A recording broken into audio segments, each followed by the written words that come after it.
The metallic clang of a misaligned wrench echoed in the cramped repair bay, followed by a muttered curse. Ethan Grayson wiped the sweat from his brow, smearing grease across his face in the process. He glared at the malfunctioning thruster core before him, its worn components mocking his every attempt at repair. Another relic begging for retirement, he muttered, tossing the wrench onto his cluttered workbench. But in the lawless reaches of the galactic fringe, beggars couldn't be choosers, and Ethan had learned long ago that desperate people paid in scraps. Scraps he relied on to keep his failing shop alive. The repair bay, little more than a repurposed cargo hangar, was a patchwork of salvaged equipment and jury-rigged tools. Faded signs in multiple alien languages warned of hazards, though Ethan doubted anyone cared. Outside, the dim glow of a dying star bathed the settlement in a perpetual twilight, casting long shadows over the decaying buildings. Ethan sighed, leaning against the workbench. His rough-hewn features and calloused hands told the story of a man who'd spent his life fixing what others had broken. Though a skilled mechanic, he was an outsider here, a human in a sector dominated by distrustful alien factions. Jobs were scarce, and respect even scarcer. The clang of metal against metal snapped him from his thoughts. A scrappy, one-eyed alien named Krill, a frequent visitor and sometimes scavenger, shuffled into the bay. His wiry frame was dwarfed by the oversized pack strapped to his back. "Found something interesting," Krill rasped, dropping a bundle of tangled parts onto the floor. "Big wreckage just outside the asteroid belt. Looks advanced." Ethan raised an eyebrow, skeptical. "You sure it's not another pirate junk heap?" "Not this time," Krill replied, his eye gleaming. "Armor plating tougher than anything local. Thought of you when I saw it." Ethan's curiosity piqued. The mention of advanced tech was rare in this backwater sector. "Where's the rest of it?" Krill shrugged. "Didn't stick around. Looked like a battlefield. Lot of burned-out wrecks. Didn't want to attract attention." The mechanic's mind raced. Scavenging wasn't his usual gig, but advanced tech could mean a big payday, maybe enough to finally get out of the sector. Against his better judgment, he grabbed his toolkit and followed Krill out into the perpetual dusk. Hours later, Ethan stood amidst the smoldering remains of a battlefield. Jagged hull fragments jutted from the ground like alien monoliths, and scorched craters pockmarked the terrain. Whatever conflict had erupted here, it had been brutal and recent. That's when he saw it. Half buried under a collapsed shuttle wing was a massive, humanoid construct. Its sleek, obsidian frame glinted faintly in the starlight, etched with intricate alien glyphs. Though clearly built for war, the construct lay motionless, its once bright optical sensors dimmed to a lifeless gray. Ethan's breath caught. "What the hell are you?" As he approached, his boots crunching on shattered debris, the construct twitched, barely perceptible, but enough to send a shiver down his spine. Its head turned slightly, and a faint, distorted voice crackled through its speakers. "Repair required." Ethan froze, his heart pounding. Against all logic, he knelt beside the battered machine. Something about it felt different. Not just a weapon. Something more. "You're lucky I can't resist a challenge," he muttered, grabbing his tools. The stars above seemed to dim further, as if the galaxy itself held its breath for what was to come. The Guardian lay sprawled across Ethan's workshop floor, its imposing form barely fitting in the cramped space. Its frame, though battered, radiated an aura of precise craftsmanship. Each plate of obsidian armor was interlocked seamlessly, marred only by the scars of battle. Ethan circled it slowly, running his callous fingers over its glyph-covered plating, his mind racing with questions. "This isn't just a machine," he murmured, crouching to examine the exposed circuitry on its torso. The level of sophistication was unlike anything he had ever seen, far surpassing the crude, clunky tech of the fringe worlds. Whoever had built it understood engineering on a level that bordered on art. As Ethan pried open a damaged access panel, the Guardian's head twitched, its lifeless eyes flickering faintly. The distorted voice crackled to life again. "System integrity compromised. Core destabilized. Ethan startled, nearly dropping his tool. He leaned closer, his instincts torn between fascination and self-preservation. You can still talk? What are you, anyway? The Guardian's response was fragmented, its voice strained. Designation, zeros. Function defense. Directive, no. No. Ethan frowned, resting on his haunches. So you're free of orders? The flickering lights in Zero's optical sensors dimmed, as if conserving energy. Ethan shook his head, muttering, "No time for philosophy. Let's see if I can stop you from melting down." The repair process was daunting. Zero's internal systems were far more advanced than Ethan anticipated, with energy conduits that pulsed like veins and coarse circuitry that seemed almost organic. His salvage tools felt inadequate, and the absence of proper replacement parts made every adjustment a gamble. Whoever designed you didn't consider what happens when someone without a degree in alien robotics has to patch you up, Ethan grumbled, wiping sweat from his brow. Hours stretched into the night, and the workshop's dim lights cast long shadows over Zero's towering frame. With each repair, the Guardian grew more responsive. Motors hummed faintly as power returned to its limbs, and its vocal system gained clarity.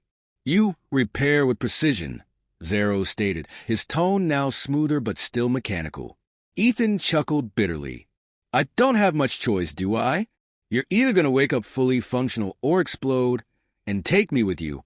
Zeros regarded him in silence, optical sensors glowing faintly. Finally, he said, "Your actions are illogical. Why repair me?" Ethan paused, tightening a connection before answering. "Because I don't leave things broken if I can fix them. That's all there is to it." The Guardian seemed to process this for a moment. "Your reasoning aligns with maintenance protocol. You are acceptable. Glad to know I've met your standards," Ethan muttered dryly. As the repairs neared completion, Zero's systems began rebooting in earnest. He rose slowly, towering over Ethan as the servos whirred and his armor gleamed under the workshop lights. Ethan took a cautious step back, unsure of what to expect. Zeros turned his gaze to the mechanic. "You have restored my functionality. Directive reassigned. Protect the repairer." Ethan blinked, caught off guard. "Protect? Wait, no. That's not." "You are the repairer," Zeros interrupted. "You are under my protection." Ethan stared at the imposing figure, realizing with a mix of awe and unease that he had just gained the most formidable bodyguard in the galaxy. The sound of boots crunching on gravel shattered the stillness of the workshop. Ethan's hands froze mid-repair as he heard voices outside, low, guttural, and unmistakably hostile. He exchanged a wary glance with Zeros, who stood motionless in the corner, his towering frame casting long shadows under the flickering lights. "They're here," Ethan muttered, setting down his tools. He'd been expecting trouble ever since word spread that he'd hauled in something valuable from the battlefield. In the galactic fringe, wealth was a beacon that drew predators like moths to a flame. The workshop's door creaked open, revealing Captain Drex, a reptilian alien with scales as dark as space and a predatory grin that showed rows of jagged teeth. Flanked by a group of armed thugs, Drex stepped inside with the swagger of someone who knew he owned the room. "Ethan Grayson," Drex hissed, his voice carrying the grating edge of authority. "I hear you've come across something special. Something that doesn't belong to you." Ethan stood his ground, though his heart hammered in his chest. "I don't know what you're talking about, Drex. Just a mechanic trying to make a living." Drex chuckled, a low, guttural sound. "Spare me the act, human. My sources don't lie. Hand over the Guardian, and I might let you walk out of here with your skin intact." In the corner, Zero's optical sensors flared to life. His voice, calm yet commanding, filled the workshop. "Threat detected. Engage defensive protocol." The room fell silent, the thugs shifting nervously as they took in the massive figure stepping forward. Zero's presence was overwhelming, his armor gleaming menacingly as the servos hummed with latent power. Drex recovered quickly, sneering. "So, it's functional." Even better. Boys, take it. The thugs raised their weapons, but before they could fire, Zeros moved. He was a blur of calculated efficiency, closing the distance with shocking speed. A single, bone-rattling punch sent one thug flying into the wall, his weapon clattering uselessly to the floor. The workshop erupted into chaos. Zeros moved with the precision of a machine designed for combat, neutralizing threats with a cold, mechanical grace. One by one, Drex's men fell, their weapons useless against Zero's impenetrable armor. Ethan scrambled for cover, ducking behind a workbench as stray bolts of plasma scorched the air. "Zeros," he shouted, his voice strained. "Try not to wreck the whole shop. Collateral damage. Minimal." Zeros replied evenly, disarming another thug with a swift motion before tossing him aside like a rag doll. Drex, realizing he was outmatched, retreated toward the door. "This isn't over, Grayson," he snarled, disappearing into the night with what remained of his crew. The workshop fell silent once more, the acrid smell of burnt plasma lingering in the air. Zeros turned to Ethan, his glowing optics scanning him for injuries. "You are unharmed," Ethan exhaled, slumping against the workbench. "Yeah, thanks to you. But Drex isn't the kind to give up. He'll be back." With more firepower, Zeros straightened, his tone resolute. "Let him come. My directive is clear. Protect the repairer." Ethan stared at the Guardian, realizing he was no longer just a mechanic trying to survive. He had become part of something bigger and far more dangerous. The battered freighter shuddered as its engines roared to life. Ethan secured the last of his tools in the cargo hold, his hands moving with practiced precision despite the tension in the air. The workshop was gone, abandoned in the dead of night to stay one step ahead of Captain Drex's inevitable retaliation. Zeros stood near the ship's entrance, his imposing frame a silhouette against the faint glow of the loading ramp. His optical sensors scanned the horizon, ever vigilant. All systems are operational. Departure is advisable. Ethan wiped his hands on a rag and glanced at the towering Guardian. "Yeah, I figured as much. Let's hope this heap can hold together long enough to get us out of here." The freighter lifted off, its thrusters propelling them away from the galactic fringe and into the cold vastness of space. Ethan sat in the cockpit, adjusting the controls while Zero stood behind him, his presence a constant reminder of the danger they had left behind, and the dangers yet to come. "I don't suppose you have a plan beyond running," Ethan said, breaking the silence. Zeros tilted his head slightly, the mechanical precision of his movements unnerving yet strangely reassuring. "My primary directive remains unchanged. Protect the repairer. It is logical to eliminate future threats to ensure your safety." Ethan shook his head, a rueful smile tugging at his lips. "Yeah, well, taking on Drex's entire syndicate isn't exactly high on my to-do list." The Guardian considered this for a moment. "Your technical expertise is valuable. My combat capabilities are sufficient. Together, we could acquire resources and eliminate hostile forces efficiently." Ethan chuckled, leaning back in his seat. "So what? You're suggesting we go into business together, fixing ships and taking out bad guys?" Zeros didn't respond immediately, his sensors focused on the starfield ahead. Survival requires adaptability. Collaboration increases probability of success. Despite himself, Ethan found a strange comfort in Zero's logic.